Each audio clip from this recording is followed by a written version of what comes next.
The views and opinions expressed on any program are those of the producers and/or the persons appearing on the program and do not necessarily reflect the views and opinions of FRCMedia, Bristol Community College, or the City of Fall River. This week on FRCmedia News, Mayor Paul Coogan takes the wraps off Fall River's FY 2025 city budget, and free community college may be available for all state residents this fall. We speak with Bristol's president. All this and more coming up.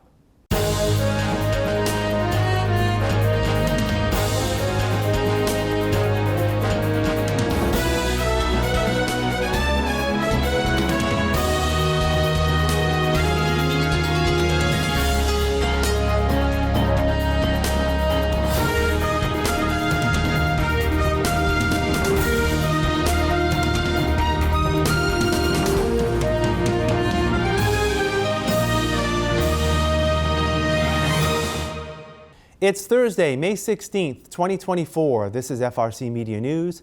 I'm Keith Tebow. Mayor Paul Coogan this week released the City of Fall River's FY 2025 city budget. The spending plan totals $434 million, $22.9 million more than FY 24. Over $12 million of the increase is funding for city schools, mandated by a hike in state aid. Pension obligations for retirees accounted for another $2.8 million in increased spending. I think we've been pretty good at keeping an eye on costs related to the actual city functions. We've settled up our contracts with police and fire. Again, there we might have worked additionally hard on trying to make sure we took care of the guys, because at the same time we don't want to lose good employees, and police and fire and EMS. Those are the backbone of our public safety, so we want to make sure we do what we can there. But those jumps are pretty much within what I call reasonable increases, other than the jumps in the school funding, which is, again, a state law. I think what we're doing is we had a meeting yesterday. We're looking at where the last big expenditures of ARPA money are going to go. That has to be used up by or committed by December of this year. So we want to make sure we get that done. And we have to wrap up the Bristol County money that the City Council has. So those are the things we're going to do. We're going to wrap up our ARPA spending, which will still continue on, but it's going to be committed. And then the budget itself is probably pretty much a copy of last year's, with the additional increases based on some inflationary stuff and some contracts and the schools. You're not going to see any wild spending anywhere else across the board. Residents will see real estate taxes increase by the maximum rate of 2.5%. They will also begin paying fully for the cost of the debt incurred by the construction of the new BMC Durfee High School through a debt exclusion that they approved in 2018. The mayor has indicated he will ask voters to approve another debt exclusion to pay for the construction of the new Diamond Regional Vocational Technical High School, costing the city approximately $6 million beginning as early as next year. The city is receiving more aid from the state and is saving money through the elimination of commercial trash collection. $1.7 million in new growth is also anticipated to be added to the city's revenues. The mayor says the city is undergoing a period of, quote, financial volatility, but has a total of over $25 million in its stabilization and surplus revenue accounts to deal with any economic downturn. Don't know if I'm being accurate, but I thought someone said your stabilization account should be about 10% of your budget. So if our budgets, we'll use simple numbers, $400 million, we should have about $40 million in a stabilization account. Those are just obviously goals and best practices. We're not going to get there. But if we can build it up with an eye towards what's going to happen down the road with trash, Diamond, health insurance, we can put ourselves in a position where that rainy day fund can support us when things may go a little sideways or revenues decrease to the city. So we have a built-in buffer, which is what you need to run a city like this. The budget is now being sent to the City Council, which has until June 30th to approve, reject, or reduce the spending plan's bottom line. The committee screening applicants to serve as Fall River's next superintendent of schools is moving along. to the next step in getting a new superintendent in place by July 1st. Well, the goal was obviously July 1, to have someone in place before then, and I think we're well on track. That panel I think we had 11 applicants. They whittled it down to 6. They've done all the interviews, and now they're going to be sending their candidates to the full committee, where we'll have public interviews that will then go to. We'll do the interviews in one night. We'll pick a spot where it's accessible, all public, all open to the public and transparent, and then we'll have another meeting and discuss the candidates, and hopefully we settle on someone that we think can keep momentum going forward in the district. That's you look around the state, there's a lot of superintendent openings. It's a very, very big job with a ton of responsibility, and I hope we get the best person that can lead the city forward. We know it's a challenge. We're not going into this with our eyes closed. We know that the person has to have a tremendous work ethic, tremendous skills, and a tremendous educational base and curriculum, human resources. It's a big, big, big job, and we'll hope we get the right person. Current Superintendent Maria Ponce is retiring from her position on June 30th. The Massachusetts State Senate is proposing the expansion of a free community college education to all Bay State residents who do not currently possess a college degree as part of its FY 2025 state budget. If approved, how will this affect the activity at Bristol Community College? The plan is being dubbed Mass Educate and will cost nearly $120 million. Funds for the initiative will be allocated from the millionaire's tax approved by voters in 2022, which taxes those making $1 million or more at a higher rate than other taxpayers. Bristol President Dr. Laura Douglas says if approved, the program will be a boost to the educational achievement level within the region. Here in Bristol County, we have some of the lowest numbers of college-educated adults, and that really hurts our ability to be competitive. We want to raise the number of students that have a college degree. It affords them more sustainable careers.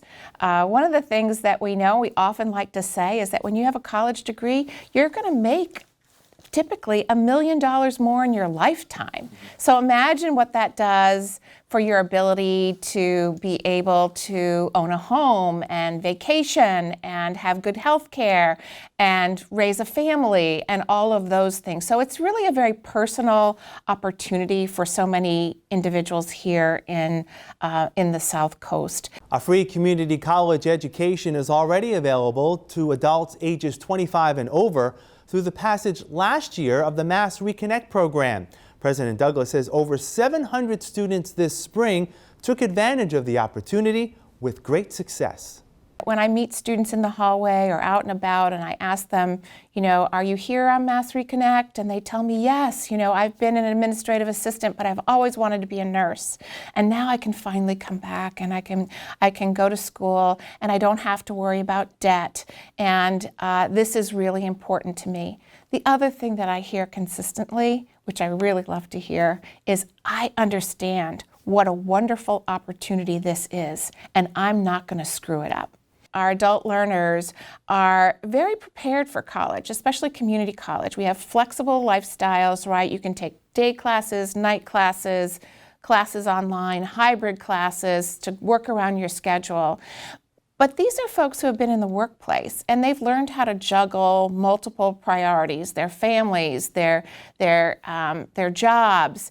And so they tend to be able to multitask and focus and have some skills that really allow them to be successful. So it's no real surprise to us that they're doing so very well. President Douglas says as more students become eligible for a free education through Mass Reconnect and Mass Educate, many of them are finding out that they're getting a free education because of federal financial aid support. For every student that received Mass Reconnect dollars, and those are dollars from the state, that we had 1.3 students that, upon filing for the FAFSA, received 100% of the need to come to college. So we didn't spend any Massachusetts funds for those. So it's like a twofer, right? We put out the shingle, free community college, 25 and older, and then people who always thought, well, I can't afford college, they had never really thought about the federal financial aid process, and it is robust. It's robust for many families. Most of our students qualify for some level of Pell, which is federal financial aid.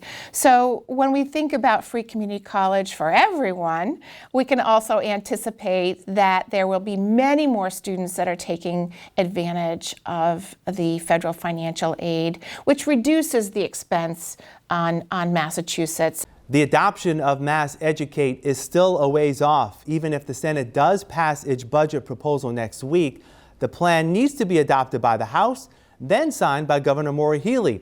President Douglas is confident that the initiative will pass. We have a challenge right now in Massachusetts. We have a lot of young people who come to Massachusetts from other states, and once they graduate, they're leaving. The exodus of people from Massachusetts right now is the under 40 group. We need to do something to remain competitive. Massachusetts, our future here is really based on having a competitive advantage, and we've done that in many industries. Look at what we've done in the life sciences. That's a perfect recent example of how Massachusetts has created a new brand for itself. This is a proactive opportunity, and I think our legislators will understand that, and I know our business community will support that. And again, I just want our taxpayers to understand this comes from the fair share tax, the millionaire's tax. It's a special tax. It's not what every resident of Massachusetts is paying. And so it's a different type of expense, but it is a expense that will keep us in the place that we need to be, and we will see results. Fall River has always shown unwavering support for those city residents who served in the military, some of whom paid the ultimate price for our freedom. As we head into the Memorial Day holiday weekend next weekend, here's a listing of events celebrating Fall River's veterans. The activity starts tomorrow, Friday, May 17th at 10 a.m. with a ceremony beside the Civil War Monument at Oak Grove Cemetery. On Saturday, May 25th, there will be two events at Bicentennial Park. At 7 p.m., the Italian-American War veterans will hold a ceremony at their monument. Then at 7:45, Mass Chapter 2 of Rolling Thunder will hold a candlelight vigil with Gold Star families. At 8 a.m. on Sunday, May 26th, the ceremony, Mass, and breakfast will be held at Blessed Trinity Parish and the Polish War Veterans Monument on Plymouth Avenue. At 10:30, a ceremony will be held at the Griffin Park Memorial in the city's Corky Road neighborhood.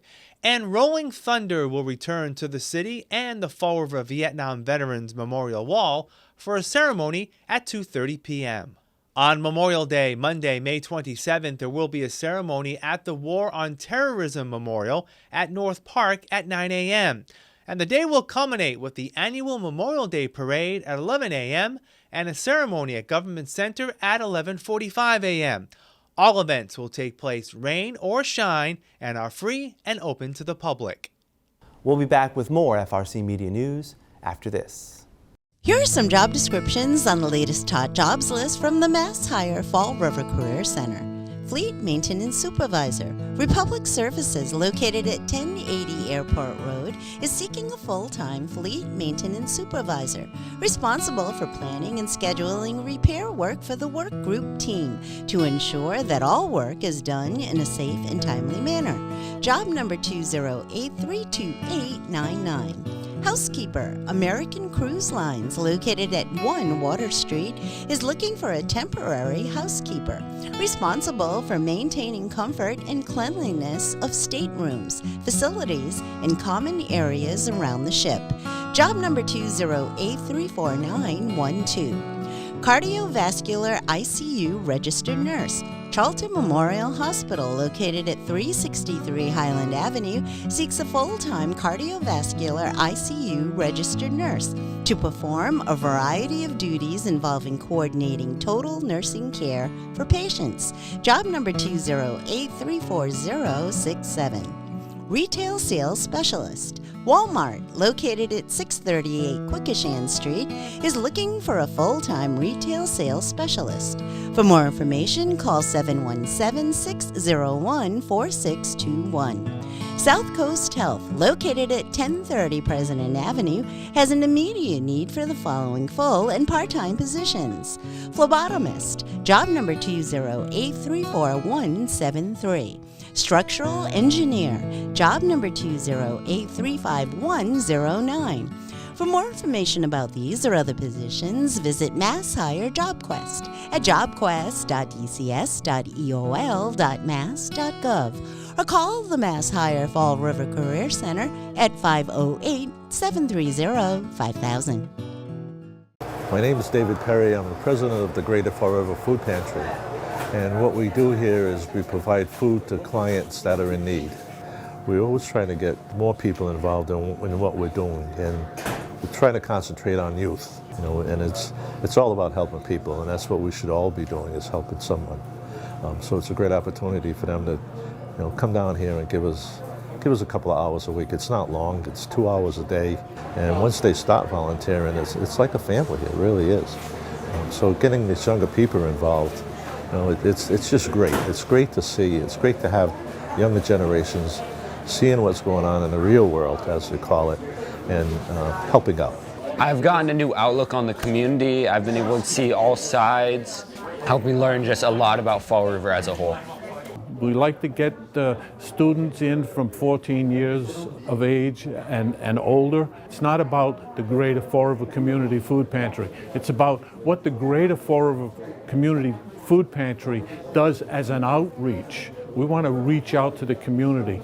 Most schools require that the students put in volunteer hours. We're a perfect example of receiving those students, and that way they get their hours accredited, and it gives them a good learning experience. Volunteering here made you feel good, felt like you were helping out the community, and also it really helped me out with making my application stand out with having volunteer hours on them. Like when I'm applying for jobs, I've been on the hunt right now, and I've done a lot more interviews since I did charity work here. Makes you really stand out, and also just feels good helping out the community. I love hearing other people's lives, how other people live, other people's families. It's interesting, and I really like to do this work. Come down and see what it's like. Come down and take an opportunity to help someone else. Come and see what's really happening in the world out there. Welcome back. We head back to Bristol Community College. This Saturday, Bristol will celebrate its 57th commencement exercises under the college's solar canopies at the Fall River campus.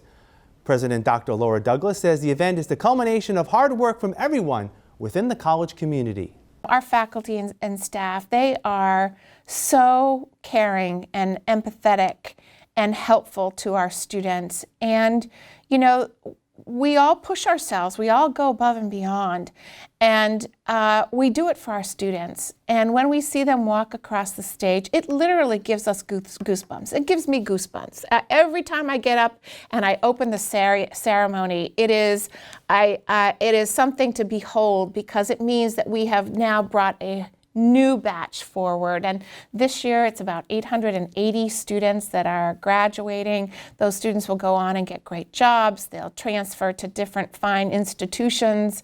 It is so wonderful. This year's commencement ceremony will be bittersweet for President Douglas, as it will be her last as college president. She announced earlier this year her intention to retire from Bristol effective January 1st. When I came to Bristol County, I very clearly stated that my legacy is to create a college-going culture. I'm so proud of what we've accomplished together with the faculty and staff. We certainly did a lot to keep everything going during our pandemic. I could never be so proud of the way we responded to the needs of our students and how we kept everyone safe. But I'm just so proud that through my 7 years here, I feel I've been able to elevate the work that we do to showcase it at a very wide level, not just nationally, but internationally. I can't think of a better time to move into retirement because I'm leaving on a really high note. And I will always have my eye on Bristol Community College, and I pledge to continue to help Bristol from afar. No matter where I am, as I travel and see the world, I'll always have Bristol Community College in my heart. Amy Rodriguez of North Dighton, who is graduating with a degree in occupational therapy, is this year's valedictorian, while Fall River resident and business administration graduate Ryan Ribeiro is this year's salutatorian. The college's Distinguished Citizen Awards will be presented to former New Bedford Mayor John Bullard and longtime Bristol supporter Richard Wolfson. Maria Lawton, producer and host of PBS's Maria's Portuguese Table, will receive the college's honorary associate degree in Humane Letters. You can catch the 2024 Bristol Community College commencement exercises live on FRC Media Channel 95 beginning at 11 a.m. this Saturday. The ceremony can also be streamed online on Bristol's Facebook and YouTube pages. We will wrap up this edition of FRC Media News right after this.